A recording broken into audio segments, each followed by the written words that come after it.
The wonder crop soybean बघा, एवढं soybean होतं, वाढले मस्तपैकी, शेंगा बेंगा आता मस्तपैकी वाढली ती.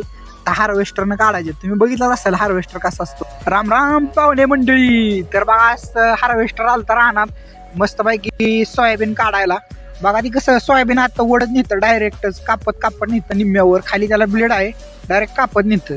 लय मोठ्याच्या मोठं आगळा पागळा मुशाटक्या कार्यक्रम आहे. डायरेक्ट विषयच हार्ड, डायरेक्ट मुळून बाहेरच, डायरेक्ट 15-20 मिनिटात डायरेक्ट त्यानं सपडा सोबत करून टाकला. बघा ही अर्धा एकर. हार्वेस्टरचा एक ड्रॉबॅक आहे, जर पीक जर वाढलेलं नसेल ना तर ते निम्म्यावरच कापतंय, निम्म तसंच राहतंय खाली, त्यामुळे नुकसानाचे जरा चान्सेस ज्यादा आहे. कमी वेळात डायरेक्ट ती मुळून देत असल्यामुळे परवडते बरं का. आणि कसं आहे माहिती आहे का, सोयाबीनचा एक विशेष आहे, ती जर उन्हानं टाळकलं ना तर निम्म्या बिया खाली जाते, तीन काय परवडत नाही. मग बघा हे सगळं मुळून डायरेक्ट टायलीतच होते, डायरेक्ट पाऊसच सुरू केला, डायरेक्ट विषय हार्ड लेवल.